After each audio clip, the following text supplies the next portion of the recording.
जवाहरलाल नेहरू विश्वविद्यालय ये भारत का सर्वश्रेष्ठ विद्यालयों में से एक है।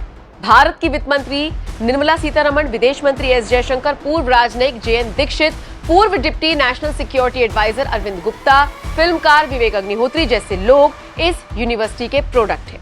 तो सीताराम येचुरी, प्रकाश करात और निवेदिता मेनन जैसे लेफ्ट के नेता और विचारक यहीं से निकले हैं। हाल के दिनों में आम जनता के बीच जेएनयू के नाम पर कन्हैया कुमार, सोरा भास्कर, शैला रशीद, शर्जिल इमाम, उमर खालिद जैसे लोगों के नाम की ही घुट्टी पिलाई गई। जेएनयू में पढ़ने वाले और जेएनयू की राजनीति करने वाले छात्रों के बीच सदा एक फासला बना रहा। यहाँ की छात्र राजनीति लाल झंडा और लाल सलाम के हाथों में रही और पढ़ने वाले सेना में अफसर बनते रहे, विदेशी डिप्लोमेट, साइंटिस्ट बनकर देश की सेवा करते रहे। पर इधर कुछ सालों में, खासकर 2014 के बाद, जेएनयू की छात्र राजनीति में एक बड़ा बदलाव आता दिख रहा है। जिस यूनिवर्सिटी में मुकाबला लेफ्ट बनाम लेफ्ट रहता था या कभी-कभी लेफ्ट बनाम कांग्रेस हुआ करता था, आज यहां मुकाबला संयुक्त लेफ्ट बनाम एबीवीपी का हो चला है। 3-4 दशक बाद लेफ्ट की ताकत को सही मायनों में न सिर्फ टक्कर मिल रही है, बल्कि शिकस्त का भी सामना करना पड़ा है।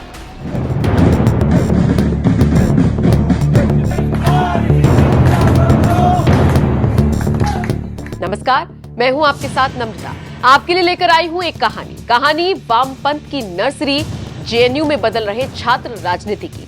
आखिर कैसे लाल के सबसे मजबूत दुर्ग में भगवा सूर्य का उदय हुआ। अभी कहां तक पहुंची है बात। जेएनयू में वामपंथ हार जाते हैं तो इसका दूरगामी परिणाम क्या होगा। जेएनयू में वामपंथ खत्म मतलब वामपंथी बुद्धिजीवीवाद खत्म, अर्बन नक्सली खत्म। इस दावे में आखिर कितना दम? इन सारे सवालों का जवाब ढूंढेंगे, लेकिन सबसे पहले रविवार को जेएनयू कैंपस के अंदर इन तस्वीरों को देखिए।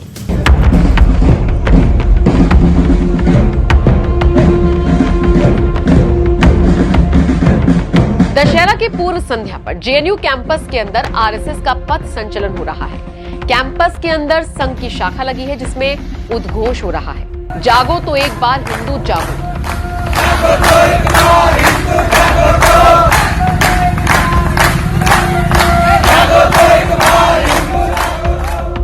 क्या 8-10 साल पहले इसकी कल्पना भी की जा सकती थी कि जेएनयू के अंदर संघ की शाखा लगेगी? आखिर इन 10 सालों में ऐसा क्या बदला?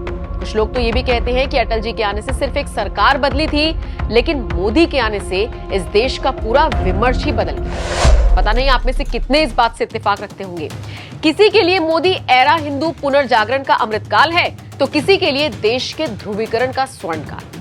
हम इस बहस में जाए बगैर आइए समझते हैं मोदी के आने के बाद जेएनयू के अंदर छात्र राजनीति कैसे बनी। 2013 में जेएनयू में एक अजीब तरह का कार्यक्रम हुआ जिसको वामपंथियों ने महिषासुर पूजन दिवस का नाम दिया। इस दिन जेएनयू में पर्चा बांटा गया जिसमें भारतीयों की आराध्य देवी दुर्गा के अकल्पनीय अपशब्दों का प्रयोग किया गया। मां दुर्गा को वैश्या तक बताया गया था। इस कार्यक्रम से हिंदू और सिखों की भावना आहत होना स्वाभाविक था, लेकिन विरोध करने पर उनके साथ वामपंथियों द्वारा बर्बर हिंसा हुई। हैरानी की बात यह है कि जो वामपंथी जेएनयू के अंदर देवी दुर्गा को महिषासुर की वैश्या बता रहे थे, उन्हें दुर्गा पूजा में घर जाने के लिए छुट्टी भी चाहिए थी। उनमें से अधिकतर वामपंथी बंगाली थे। बात 2014 की है। जेएनयू के अंदर गंगा ढाबा के पास करीब 200 छात्र छात्राएं जमा हो जाते हैं और एक दूसरे को किस करने लगते हैं। इस आंदोलन को नाम दिया गया किस ऑफ लव कैंपेन। इनका कहना था कि देश में मॉरल पुलिसिंग के खिलाफ इनके विरोध करने का ही तरीका है। इस कैंपेन में जामिया मिलिया इस्लामिया, अंबेडकर यूनिवर्सिटी और नेशनल लॉ यूनिवर्सिटी के स्टूडेंट्स भी शामिल थे। ये मूवमेंट इसलिए मीडिया की सुर्खियों में आया क्योंकि किस ऑफ लव कैंपेन करने वाले छात्र भारत के प्रधानमंत्री नरेंद्र मोदी के खिलाफ नारेबाजी कर रहे थे। उन्होंने प्रधानमंत्री के वैवाहिक स्थिति को लेकर आपत्तिजनक टिप्पणियां की। फिर आया 15 फरवरी 2016 का दिन। जेएनयू के अंदर कुछ नारे लगे। अफजल हम शर्मिंदा हैं, तेरे कातिल जिंदा हैं, भारत तेरे टुकड़े होंगे, इंशाअल्लाह इंशाअल्लाह। और एक नारा यह भी था, आईन हिंदुस्तान का मंजूर नहीं, मंजूर नहीं। पारसी में आईन का मतलब संविधान होता है, इसका मतलब इन्हें हिंदुस्तान का संविधान भी मंजूर नहीं है। फिर देखते ही देखते ये पूरे देश में बड़े विवाद का विषय बन गया। कन्हैया कुमार, उमर खालिद, शैला रशीद जैसे छात्र नेताओं के नाम से पूरा देश परिचित हो गया। और शायद उसी वक्त ये तय हो गया था कि जेएनयू की छात्र राजनीति अब सिर्फ लेफ्ट नहीं रहेगी, बल्कि समानांतर एक और ताकत खड़ी होगी। उन छात्रों की ताकत जिन्हें देश के टुकड़े होने की बात पसंद नहीं आई। वो छात्र जो संसद हमले के आरोपी को फांसी दिए जाने से शर्मिंदा नहीं थे। कांग्रेस उस वक्त दूसरे गुट के छात्रों की आवाज बन सकती थी। जैसा इंदिरा गांधी के जमाने में कांग्रेस ने लेफ्ट के सामने खुद का एक राष्ट्रवादी चेहरा रखा था। पर ये क्या, मोदी के ढहा में राहुल गांधी जेएनयू कैंपस पहुंचे और भारत तेरे टुकड़े होंगे और अफजल गुरु की फांसी से शर्मिंदा छात्रों का समर्थन कराए। अब दूसरी ओर एबीवीपी और संघ के लिए मैदान एकदम खाली था। एबीवीपी धीरे धीरे जेएनयू के अंदर मजबूत होती चली गई और लेफ्ट के खिलाफ एक मजबूत ताकत बनकर उभरी।